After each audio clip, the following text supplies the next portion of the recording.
I can relate to all the young mamas, the single mamas, the married mamas, the dating mamas, all the mamas.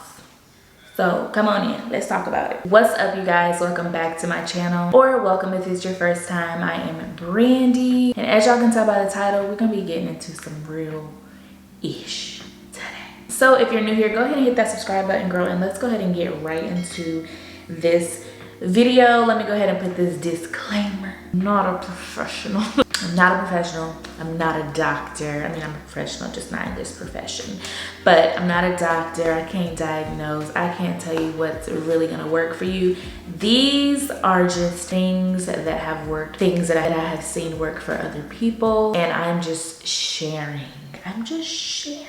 So don't tussle. Anywho, let's go ahead and jump right into it. So I have a couple points, and y'all looking at these notes, because if you're like me, I need pen to paper. We are talking about how to avoid postpartum depression, things you can do to help pull yourself out of it. I'm a mother of 3, and luckily I have never had to get too deep into it. I'm not gonna claim that I haven't dealt with some sort of postpartum stuff.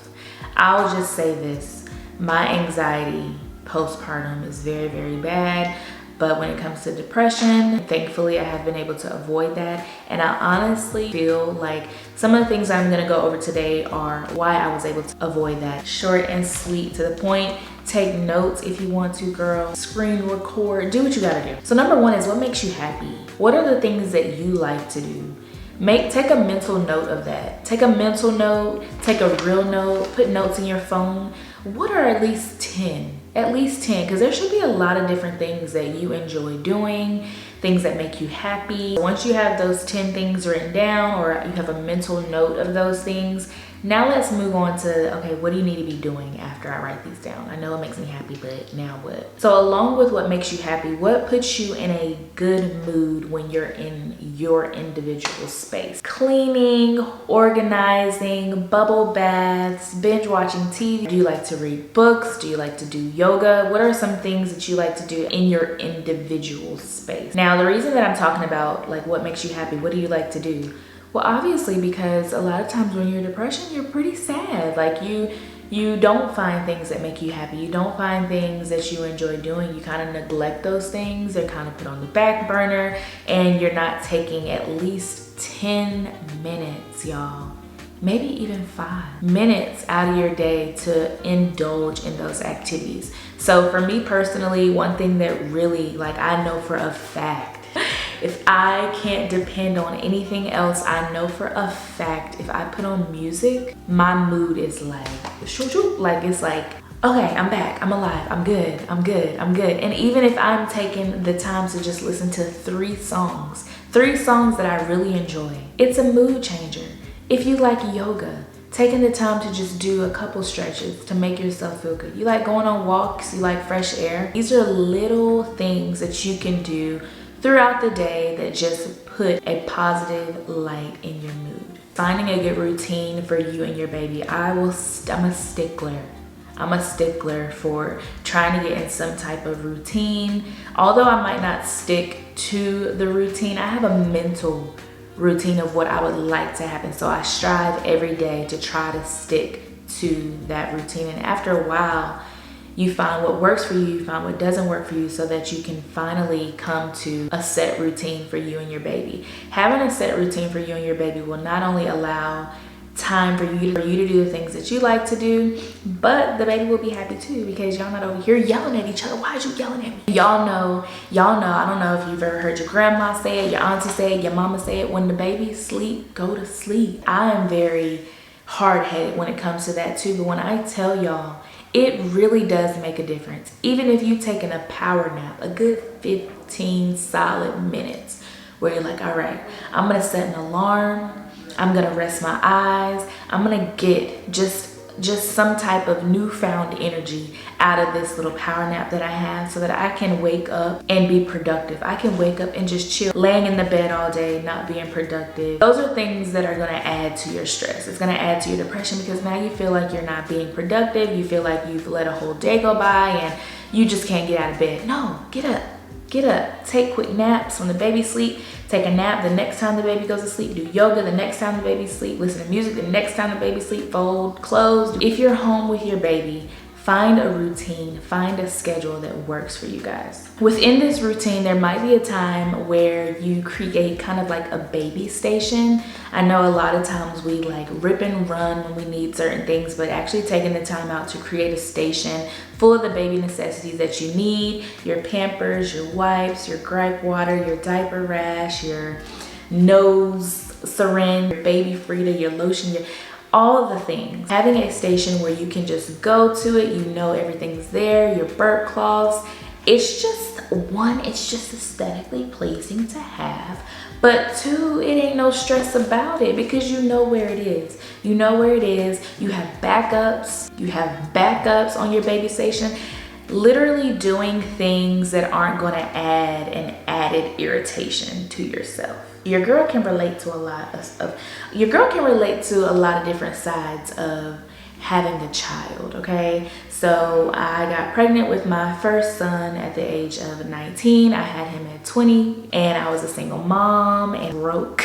I was broke. I was working, but girl, I was living beyond my means. I was at my parents' house and literally living paycheck to paycheck. I had food stamps, I had government assistance, I had the things. I had vouchers to pay for daycare.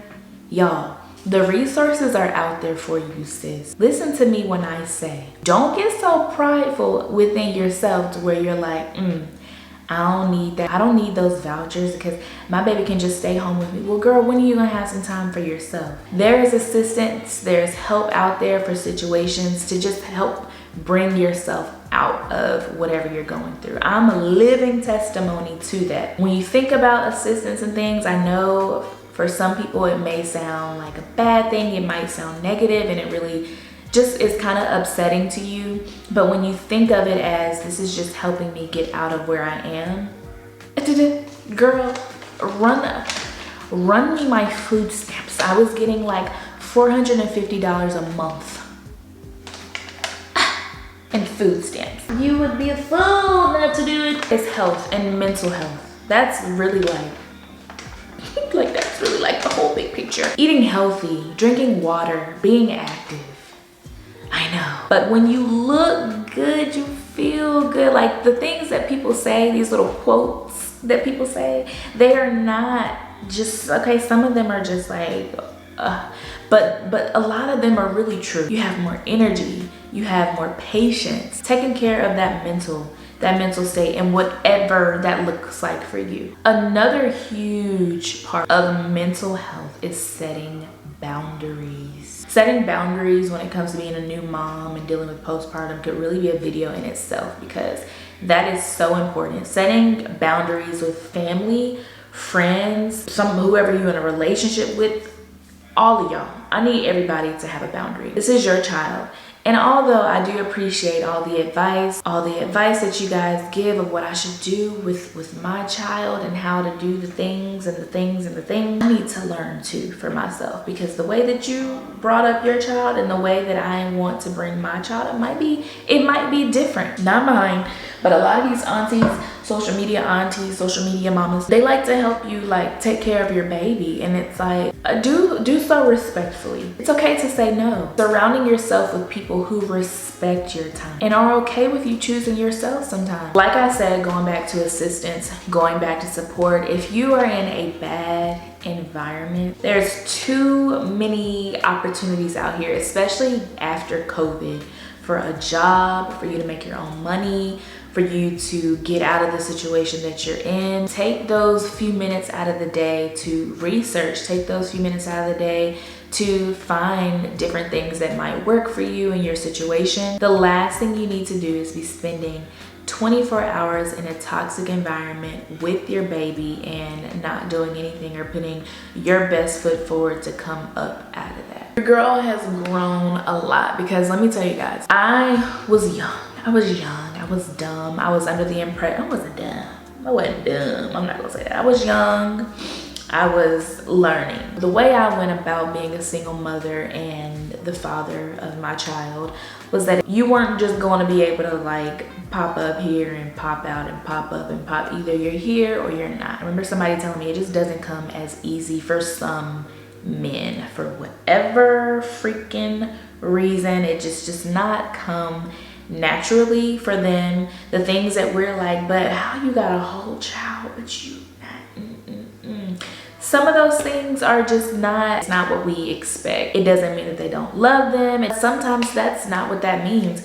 Sometimes they're just learning. They're learning, and it takes them a while to learn. So I have learned throughout my growing process that relationships are important. Relationships are important, and I have been able to figure out ways to make sure that I'm protecting my child and that he is still able to have a relationship with his father. I feel like that is important.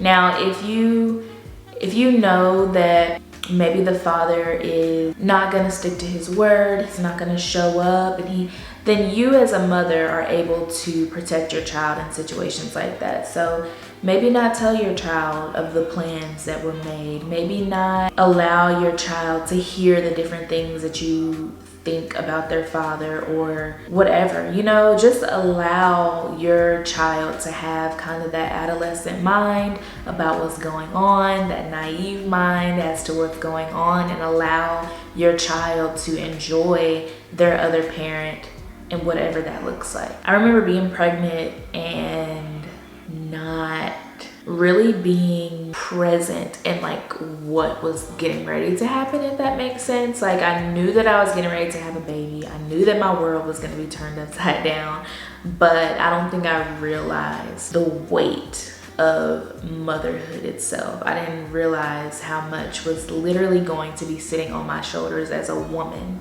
because when we decide to step into motherhood, it looks a lot different from when the men decide to step into parenthood, because naturally we are held responsible for the nurturing of the child, caring for the child, feeding the child. Like, that, everything weighs in on us. So when you know that, there are things that you can do to prepare you for this. There are things that you can do to put you in place. If you're married, sis, those are his kids too. Those are his kids too. I need you to watch the kids because I need to get out of the house. I need you to pick up the kids because I'm doing this. I need you to step up where I might be lacking. Postpartum depression really comes from your environment, your support, your mental state, maybe prior to being pregnant, and really just trying to figure out where these emotions are coming from. Now, hormonal postpartum is also hormonal. Emotional after having a baby, it's very hard for us to juggle what we're feeling. We don't know what we're gonna get that day sometimes.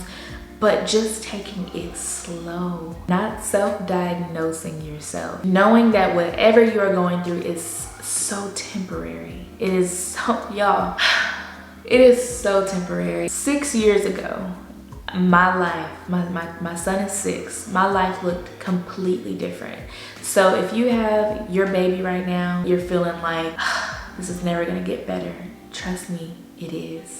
It's gonna get better. But also hear me when I say it's not gonna get better if you don't put your best foot forward. It's not gonna get better if you don't get out of the bed. It's not gonna get better if you don't want better. It's not gonna get better if you don't start speaking life into what you're going through. You have to do your part. This is not your story. This is not the end all be all. Where you are right now mentally and physically is temporary. When you come up out of it, you gonna be like, I did that.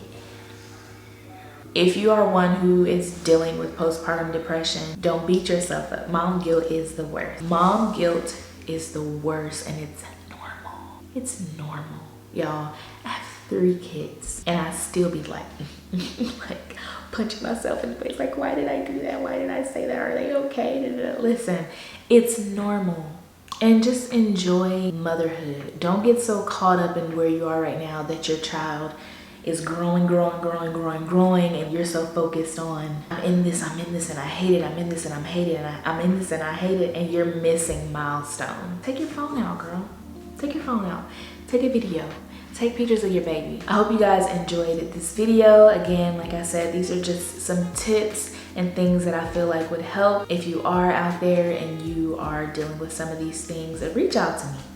Reach out to me, girl. I can give you some resources. I can give you a whole rundown of some things that you can do. Thank you guys so much for watching. I will see you guys in my next video.